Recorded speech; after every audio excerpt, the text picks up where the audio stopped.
Olá, bem-vindo à disciplina de comunicação baseada em algoritmos. Eu sou o professor Dionísio Machado Leite Filho.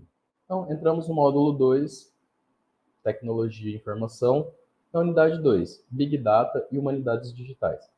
Então, nós viemos ali, pelo contexto de cultura e sociedade, depois algoritmos, e entramos na parte de dados, da importância desses dados, e aí com alguma visão sobre Big Data. Então, nós usamos o contexto de Big Data para falar um pouco mais dos dados e tudo mais. E aí entra o questionamento, O que é Big Data de fato? Então, na aula de hoje, nós vamos explorar tanto Big Data quanto as humanidades digitais.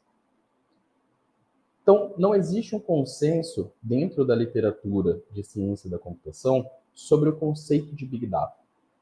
Então, cada autor ele tem uma perspectiva diferente sobre esse fenômeno.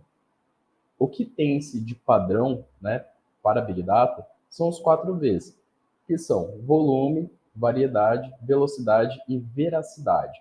Então, apesar de não haver uma concordância do termo, de definir exatamente, olha, Big Data é isso ou aquilo, existe um consenso que, se eu conseguir obter esses 4 Vs, eu vou estar trabalhando dentro de um domínio de Big Data.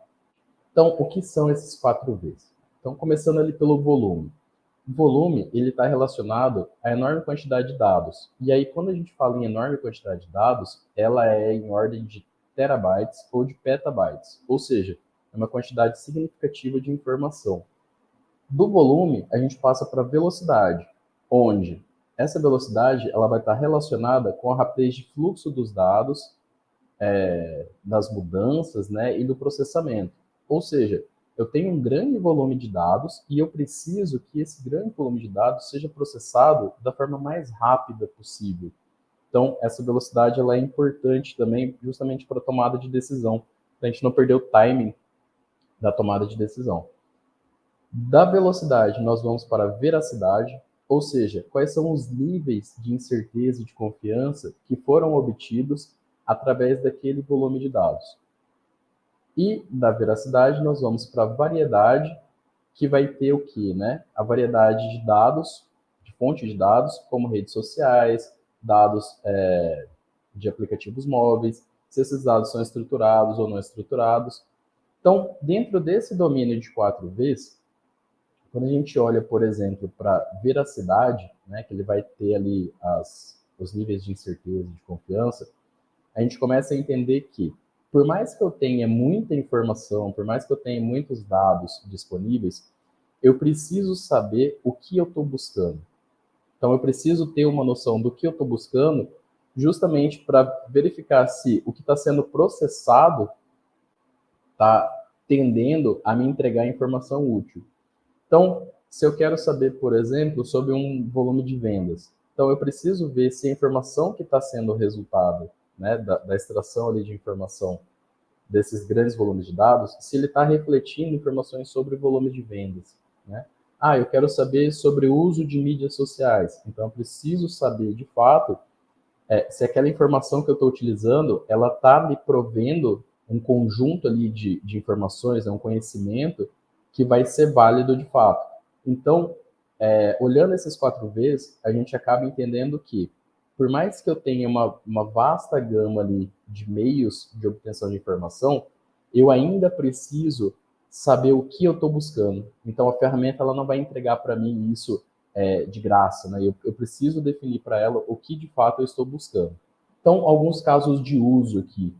Então, muitas dessas aplicações de Big Data, elas envolvem dados operacionais, de fato, ou dados transacionais e vão dar para a gente novos olhares a respeito de determinadas áreas. Então, pegando aqui, por exemplo, o desempenho de atletas. Então, uma análise de vídeo, por exemplo, de um atleta jogando ou de um atleta treinando. Então, eu consigo, a partir desse monitoramento, visualizar qual que é o desempenho de cada jogador, seja ele jogador de futebol, seja ele de beisebol, seja ele de qualquer outro esporte. Ou seja, eu começo a olhar a tecnologia frente a questões mais voltadas para humanidades mesmo. Então, nesse caso aqui do desempenho, né, esportivo de atletas? Na verdade, eu estou tentando, através de informações que eu não tenho, por exemplo, eu tenho lá um vídeo e eu vejo que a pisada do jogador, a forma como ele coloca o pé no chão, ela é diferente dos demais. E aquele jogador com aquela postura diferente é o jogador que me dá mais desempenho, por exemplo, que tem um melhor rendimento.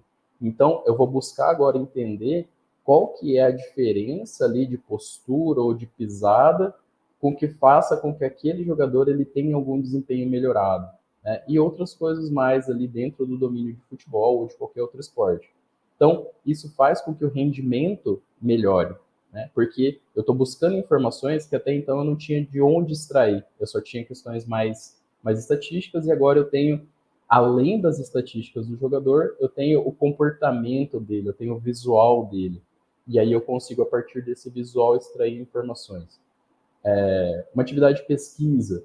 Então, o centro de dados do CERN, ele tem 65 mil processadores para analisar seus 30 petabytes de dados. Então, imagina lá que eu estou num centro de pesquisa e esse centro de pesquisa ele é utilizado para fazer os mais diversos experimentos. E esses experimentos eles geram muitos dados que até então não tem qualquer correlação.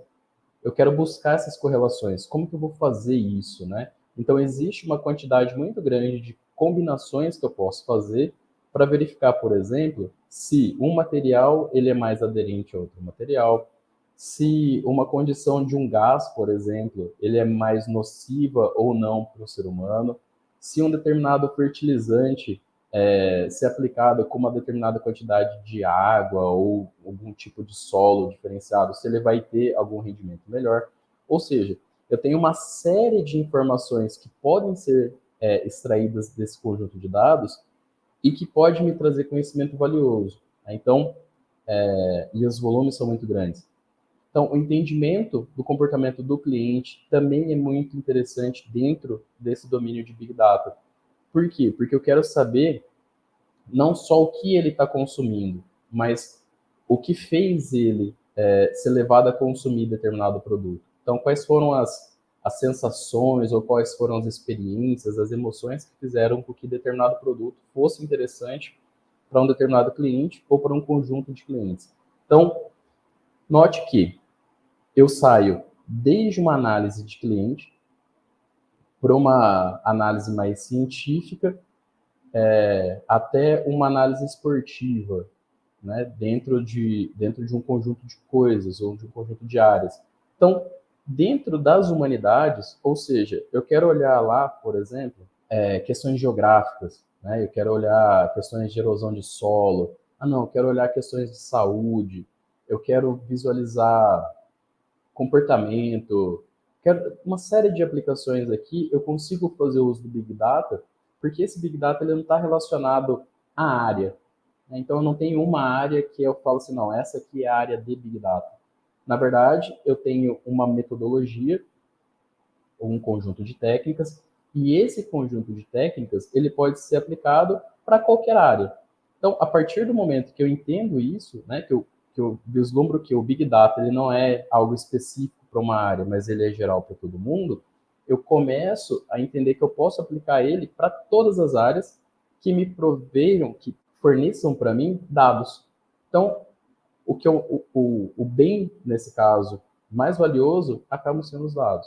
Então, aqui tem o processo mais sistematizado de como o Big Data opera. Então, na parte de coleta de dados, existe ali o fluxo, né, de velocidade, veracidade, variedade e volume. Então, é feito esse primeiro processo. E aí, dentro desse primeiro processo, é feito o processamento e análise, ou seja, eu tenho os dados e agora eu falo para o Big Data o seguinte, olha, desses dados aqui, eu quero buscar determinadas correlações. Eu quero ver se alguns dados eles se relacionam, por exemplo, a quantidade de cliques que o usuário deu sobre determinado produto, ou às vezes que ele passou o mouse sobre determinado produto, se isso foi suficiente ou se isso conduziu ele a comprar determinado produto. Então, eu tenho esse processamento e análise. E aí, desse processamento, eu tenho as aplicações analíticas, ou seja, análises inteligentes, decisões gerenciais, inteligências de negócio, aplicações analíticas propriamente dito, ou seja, o que são essas aplicações analíticas, né? São aplicações que eu consigo, baseado nos resultados que eu tive dos meus dados, tomar alguma decisão. Então, eu consigo olhar dentro do que eu tenho e fazer o meu planejamento estratégico, porque agora eu tenho insumos para isso. Eu tenho as relações que aconteceram daqueles dados e, com base nessas relações, eu posso partir para uma tomada de decisão. Seja de criar uma nova rede social, seja de desenvolver uma nova estratégia de treinamento para os meus atletas, seja desenvolver um novo composto lá medicamentoso, ou seja, com base nas informações que eu extraí e que não tinham relação, agora eu consigo ter novos produtos a partir de um processo sistematizado. Então, as etapas, né, que compreendem aqui a metodologia ou os processos de Big Data. Então, a etapa de análise vai ter um volume maior de dados que deve ser transformado em inteligência acionável. Ou seja, eu não vou necessariamente usar todos os dados disponíveis. Eu preciso fazer uma análise um pouco crítica, né, nessa etapa inicial aqui de análise, para verificar dentre os dados que eu tenho, quais eu posso utilizar e quais eu não posso utilizar ou que não faz sentido eu utilizar. Por que isso? Dentro dos 4Vs, eu tenho lá velocidade. Então, se eu consigo tirar partes de informações que não seriam úteis para processamento, se eu consigo tirar ela lá, né, do processo, eu faço com que a velocidade seja melhorada. Então, nesse momento de análise, eu preciso, de fato, ter algum senso crítico sobre o que eu estou trabalhando e sobre o que eu estou buscando. Então, novas técnicas de análise serão empregadas de maneira a gerar produtos de inteligência que levem a uma mudança positiva para a empresa. Então, eu olho lá, né, por exemplo, eu quero saber, dentro do meu conjunto de funcionários lá, quais são os funcionários ou quais são as áreas da minha empresa que desempenham melhor as funções. E aí eu quero fazer com que isso vire uma metodologia para a minha empresa como um todo. Eu preciso olhar o meu conjunto de dados e ver quais dados refletem isso, ou seja, quais setores ficam mais tempo no computador, ou se não é uma área que é tão da computação, mas é mais operacional, né? Então, qual área ficou mais tempo em campo de trabalho, por exemplo? Qual área produziu mais? Qual área os meus usuários estão mais satisfeitos, meus clientes, né, os meus funcionários estão mais satisfeitos? E com base nessas informações, eu consigo elaborar uma metodologia de trabalho lá para melhorar, né, os índices da minha empresa. Isso é muito interessante. Então, essas análises, elas podem se constituir de um simples resumo dos dados organizados em torno de uma área específica, como o número de visitantes de um site, as taxas de clique sobre determinados produtos, ou seja, a partir do momento que eu defino o meu alvo, né, o que eu estou buscando, eu posso olhar dentro do meu conjunto de dados quais são os dados que melhor refletem o que eu estou buscando. E aí, nessa etapa de análise, então, seria uma pré-filtragem desses dados mais volumosos, para que eu tenha ainda, assim, né, um conjunto de dados volumosos, mas que seja mais relacionado com o que eu estou buscando. Na segunda etapa, então, nós temos análise de textos, também conhecida como computação baseada em significado, né, o Meaning-Based Computing. Ou seja, eu olho dentro daquele texto, né, de determinado texto, de uma página web, por exemplo, de uma postagem. Então, dentro desse texto, o que ele é interessante para mim, ou quais são as palavras com maior recorrência, enfim, eu busco informações dentro desses textos para, baseado nessas informações, eu utilizar estatística básica, né, estatística padrão. Então, eu tenho análise de textos, aí eu vou ter aprendizagem estatística padrão, que pode identificar sentimento, significado ou outros aspectos importantes de dados não estruturados. Então, eu pego lá, por exemplo, uma série de tweets. Então, eu entro no Twitter e vejo uma série de tweets. Eu quero saber desses tweets, por exemplo, se eles estão relacionados a político. Então, eu quero saber quem daqueles usuários está falando sobre política. Desses que estão falando sobre política, quais estão contentes ou quais estão descontentes? Ou melhor, eu posso olhar dentro desses caras verificar quais são relacionados à política, de novo, né? Mas ver, por exemplo, quais são os eleitores que estão, que já têm um voto específico, aqueles que estão indecisos, aqueles que pretendem não participar de uma votação, por exemplo, e com base nessas sensações, né, nessas emoções que eu consegui extrair, montar algumas estratégias para conseguir trazer esse eleitor para o meu partido, por exemplo. Isso aconteceu bastante em algumas eleições. Ou seja, eu trabalho em cima dos eleitores que não têm um voto já definido e eu vejo quais são as preferências desses eleitores para tentar trazer ele para o meu partido ou qualquer coisa nesse sentido, né? Então, análise de e-mails também, de atendimento ao cliente ou mídias sociais. Então, eu quero saber, por exemplo, qual a reputação lá da Dell frente aos usuários. Então, eu olho, dentro do conjunto de dados, né, que eu tenho disponível, eu olho se eu tenho muitas reclamações a respeito, se eu tenho muitas ordens de serviço abertas. Dessas ordens de serviço, quais são relacionadas à manutenção, troca de peça e tudo mais. Eu posso olhar nas mídias sociais, Twitter, Instagram, Facebook, o que os usuários estão falando desse meu produto, né? Se eles estão elogiando, se eles estão falando mal. E com base nessas informações que não são tão conexas, né? Então, eu estou olhando lá informação, por exemplo, de reclamação, eu estou olhando informação de ordem de serviço e eu estou olhando informações de redes sociais. Então, com base nessas informações que não conversam teoricamente entre si, eu traçar uma estratégia para melhorar as vendas ou para melhorar o suporte, para melhorar a manutenção, ou mesmo melhorar o tipo de hardware que eu estou utilizando na minha máquina. Ou seja, para trazer ali uma série de insumos que até então eu não teria. E na terceira etapa, determinar o que se espera saber. Então, quais são as informações que responderão às questões de inteligência envolvida? Então, eu faço todo esse pré-processamento, né? Eu faço esse ajuste dos dados iniciais, e aí, com base nisso, eu vou ter a minha informação. Agora, eu quero saber, dentro dessa informação, qual é o conhecimento de fato que eu vou utilizar. Então, para competição, por exemplo, eu quero, o que eu quero saber sobre os meus concorrentes, né? Então, eu vou acompanhar ali quais mensagens dos meus concorrentes estão ganhando força no mercado, por exemplo. Então, eu estou ali trabalhando com Dell, mas tem o pessoal da Lenovo, e para o pessoal da Lenovo está tendo vários elogios, os consumidores estão falando muito bem nas redes sociais, as vendas estão aumentando, enfim, eu tenho uma série de questões ali que são relacionadas, né, a essa competição, por exemplo, e aí eu quero saber, um dos pontos que eu quero achar ali é qual que é o alcance da minha marca comparada, por exemplo, ao do meu concorrente. Então, onde é que eu estou errando, né, e que o meu concorrente está acertando? Para eu fazer uma correção de estratégia ali, por exemplo, de marketing, né, ou de divulgação, enfim. Descobrir o que você quer saber também ajuda a identificar as fontes, né, e os tipos de dados que você precisa para a sua análise.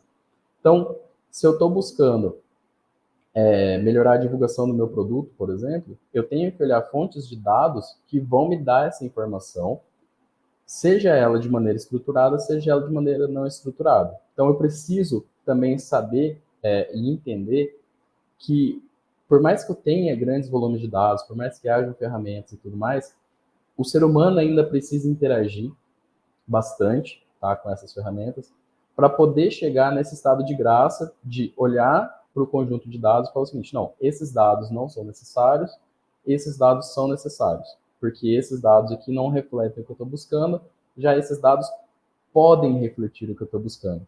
Então, note que, por mais que exista um especialista que vai traçar ali quais são as bases de dados que podem ou não ser usadas, o especialista não sabe a priori se ele vai ter as respostas, mas ele acredita que dentro daquele conjunto de dados possam haver respostas para a pergunta dele. Enquanto que em outras bases ele vai olhar e falar assim: não, aqui muito provavelmente eu não terei respostas válidas porque não reflete muito bem o que eu estou buscando. Então, essa interação do profissional, né, essa interação do ser humano com os dados para fomentar lá o que vai ser utilizado na ferramenta, também é muito importante e muito válido. E aí, desses tratamentos de dados, né? Então, eu fiz todo esse tratamento de dados, eu já tenho lá algumas perguntas que eu quero responder. eu já fiz a seleção das bases, quais bases eu vou utilizar, quais bases eu não vou utilizar. Aí eu entro nas análises. Então, eu posso ter, para um conjunto de dados, posso ter 3 tipos de análise. Então, a primeira análise é a descritiva. Então, ela usa agregação de dados e mineração de dados para fornecer uma visão sobre o passado e responder o que aconteceu. Então, eu quero saber, dentro lá de um conjunto de itens vendidos, por exemplo, por que um item vendeu mais que o outro? Ou tem a divulgação lá, né, de produtos. Eu quero saber por que um produto teve um alcance maior do que o outro. Então, o que aconteceu ali? Então, para isso, eu tenho análise descritiva. Na análise preditiva, são utilizados modelos estatísticos e técnicas de previsões para compreender o futuro e responder o que poderia acontecer. Então, o que aconteceria, por exemplo, se eu mudasse a estratégia lá de vendas? Ou o que aconteceria se eu mudasse a estratégia de divulgação dos meus produtos? Ou seja, na descritiva, eu tenho o conhecimento passado. Na preditiva, eu estou tentando, com base nas minhas informações passadas, prever o futuro. Ou seja, tudo bem, aconteceu isso. Se a gente fizer isso aqui, será que melhora? Né? Ou seja, eu utilizo a estatística ali, né, para fazer essas relações, e aí com base nessas relações eu tentar obter essas respostas. Que também pode ser que não aconteça, tá? Mas eu tenho uma aproximação muito boa, porque eu já tenho conhecimento passado, que são os dados, né, que eu estou trabalhando. E a análise prescritiva, ou seja, ela usa algoritmos de otimização e simulação para aconselhamento sobre possíveis resultados e responder o que devemos fazer. Uma coisa é eu olhar para os dados e aí tentar modificar algum comportamento para ver o que aconteceria. Outra coisa é eu olhar os dados, né? E aí, com base nesses dados, falar assim, tá, tudo bem. Então, eu cheguei aqui, eu tenho esse determinado comportamento, o que a gente vai fazer com isso? Ou seja, quais são as estratégias que nós vamos utilizar ou que nós vamos aplicar aqui para que eu consiga ter uma melhoria lá na minha divulgação, uma melhoria nas minhas vendas, uma melhoria no formato com que um aplicativo entrega determinada informação, uma melhoria na forma de utilização da minha rede social, por exemplo, na interação entre os participantes dessa rede social. Ou seja, os dados, eles podem me mostrar conhecimento passado, e do conhecimento passado, eu posso tirar 2 coisas. Uma previsão do futuro ou alguma metodologia que eu possa aplicar para tentar melhorar a minha previsão do futuro. Então, essa possível, né, melhoria, ela vem das análises prescritivas. Então, algumas técnicas aqui para análise de Big Data. Então, nós temos métodos de otimização. Eles têm sido aplicados para resolver problemas quantitativos em muitos campos, como a física, biologia, engenharia, economia. E aqui lembrando que, de novo, o Big Data ele não é algo restrito a uma área. Né? Então, ele é uma metodologia que pode ser utilizada para várias áreas. Então, aqui, por exemplo, nós temos física, biologia, mas também temos economia, né? E poderíamos ter outras mais. Estatística, então, é a ciência de coletar, organizar e interpretar dados. Técnicas estatísticas são usadas para explorar correlações e as relações causais entre diferentes objetos. Então, todo Big Data, ele vai fazer, toda ferramenta de Big Data, ela vai fazer uso de técnicas estatísticas. Então, pode ser, por exemplo, que uma ferramenta utilize determinada técnica, então, talvez uma análise de regressão, tá?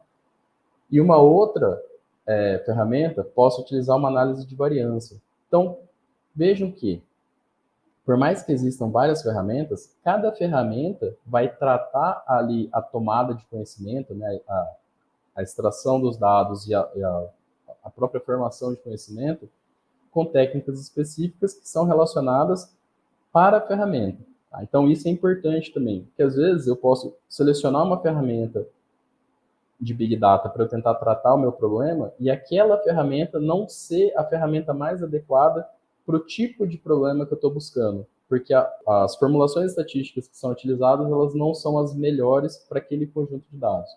Isso também é bem relevante e importante de ser considerado. Uma outra técnica aqui para análise de Big Data é justamente a parte de mineração de dados. Então, o que é a mineração de dados? É um conjunto de técnicas para extrair informações valiosas, né, padrões de dados. Essas técnicas, né, e esses conjuntos de técnicas, elas incluem análise de agrupamento, classificação, regressão, aprendizado de regras de associação, ou seja, envolve os métodos de aprendizado de máquina e estatística. Existe uma diferença entre fazer a mineração de dados, propriamente dita, e fazer ali a geração de conhecimento. Então, todas essas técnicas, né, tanto de agrupamento, como de classificação, regressão, regras de associação, elas vão me mostrar quais são essas linhas que eu estou buscando, né, dentro do meu conjunto de dados. Por exemplo, eu quero saber grupos específicos que gostam de K-pop. Então, eu tenho lá os meus dados, e aí, com base em algoritmos de clustering, eu vou conseguir chegar em grupos, e aí desses grupos eu posso olhar quais gostam de K-pop, por exemplo. E aí, com base nisso, ou seja, com base em mineração de dados, eu posso aplicar a mineração para várias bases diferentes, e aí, com base nessas bases diferentes, eu gero uma nova base de informação, e aí dessa base de informação eu vou gerar o meu conhecimento. Então, a mineração em Big Data ela é mais difícil em comparação com algoritmos tradicionais de mineração de dados. Por quê? Na mineração de dados, a gente tende a estruturar esses dados, ou seja, eles tendem a ser estruturados justamente para conseguir fazer esses agrupamentos, as classificações e tudo mais. Como no Big Data a gente está considerando tudo, ou seja, no Big Data, o que é o meu dado, né? Ele é texto, ele é vídeo, ele é áudio, ou seja, ele não tem um padrão bem definido. Como não tem um padrão bem definido, aplicar essas técnicas tradicionais de mineração de dados pode me gastar muito tempo. Então, como que eu faço, por exemplo, para transcrever um áudio de forma que ele se pareça ali com um dado escrito, por exemplo, né? Então, isso demanda algum trabalho. Então, por isso que essas técnicas de mineração frente à utilização de Big Data são complexas. Tem também o aprendizado de máquina, né? Machine Learning. Então, é uma área importante de inteligência artificial que visa projetar algoritmos que permitam aos computadores elaborar comportamentos baseados em dados empíricos. Então, quando envolve Big Data, a gente precisa utilizar esses algoritmos de aprendizagem de máquina, tanto supervisionados quanto não supervisionados. Então, qual que seria, né, a diferença aqui de usar um algoritmo de aprendizagem de máquina supervisionado ou não supervisionado? No supervisionado, eu vou precisar falar para o algoritmo quais são as informações que ele está buscando. Ou seja, eu preciso, em algum momento, marcar os dados. Então, para dados estruturados, é mais interessante a utilização de dados supervisionados. Não que o aprendizado não supervisionado não seja útil. Tá? Então, se a gente pegar ali com relação aos dados, não existe uma relação, por exemplo, dados estruturados vão ser usados para aprendizado supervisionado e vice-versa. Mas eles são mais fáceis de serem trabalhados. Quando do aprendizado não supervisionado, eu posso aplicar ele para dados um pouco mais diversos, mas da mesma categoria. Por exemplo, eu quero usar vídeo, então vou usar só com vídeo. Eu quero usar áudio, vou usar só com áudio. E esse aprendizado não supervisionado, não existe uma marcação prévia do que é ou do que não é a informação que eu estou buscando. Então, são algoritmos um pouco mais complexos, muito úteis. Existem várias técnicas prontas, né, vários algoritmos prontos. O Google tem biblioteca pronta, tem algumas outras bibliotecas prontas, e eles usam justamente para tentar, dado um conjunto de dados, ele buscar as relações que elas não são tão facilmente achadas com estatística básica. Então, são estatísticas mais elaboradas. A visualização no caso de Big Data não é tão fácil como nos pequenos conjuntos de dados tradicionais, em razão da complexidade dos 4Vs. Então, existe uma mudança muito rápida ali nas transações de dados, né, e nas formulações e gerações de gráficos, que fazem com que eu não consiga olhar o gráfico como um momento. Então, eu preciso gerar janelas, e aí, com base nessas janelas, eu vou fazendo as análises separadas, né? Porque é muito dinâmico e o Big Data ele entrega isso de forma bem dinamizada. E isso traz alguma dificuldade para essa análise de gráficos. Então, com todo esse contexto, né, de Big Data e de grande volume de geração de informações e de tomada de decisão e enfim, de todo esse aspecto, a gente entra nas humanidades digitais. Então, o que são essas humanidades digitais? Né? São áreas que não são relacionadas à computação e que podem fazer uso, né, das informações que elas geram e que, sim, usam um aparato computacional para essa tomada de decisão. Então, aqui eu trouxe alguns exemplos, como instituições de varejo, né? Então, eu posso melhorar ali toda a minha dinâmica de venda, de disposição de produtos, de tipos de produtos que eu estou vendendo, ou seja, eu tenho toda uma questão relacionada ali ao meu varejo, que ela é relacionada, então, né, com os dados que foram produzidos pelos meus clientes. Então, instituições financeiras, então hoje a gente vê aí a geração de várias fintechs, né, que trazem produtos diversos e que são mais voltados para o público-alvo, né, são mais especializadas. No esporte, na saúde, em mídias digitais e sociais, entretenimento, educação, e toda e qualquer área dentro das humanidades, né, história, geografia, que possam ter um conjunto de dados e que esses dados possam ser trabalhados. Então, o Big Data, no final das contas, ele vai ser uma ferramenta que pode auxiliar todas as áreas das humanidades, né? E aí, quando a gente traz essa questão de humanidades, são atividades que nos cercam, né? Sejam elas de saúde, de esporte, de lazer, entretenimento, enfim, todas essas atividades, e que o Big Data possa levar, então, algum benefício com relação às informações que são produzidas. Então, é dentro desse sentido que as humanidades digitais elas estão inseridas hoje. Elas geram um grande conjunto de dados, e esse conjunto de dados agora precisa ser utilizado de forma a dar valor, né, a esses dados, a gerar conhecimento e fazer com que essas áreas elas melhorem cada vez mais, né, que elas sejam mais voltadas para o indivíduo e que elas tenham melhorias significativas com base no que elas mesmas produzem. Então, as referências utilizadas nessa aula são essas duas, né? Então, inteligência competitiva nos tempos de Big Data e introdução ao Big Data, Internet das Coisas. Agradeço pela atenção e tenham todos um bom estudo.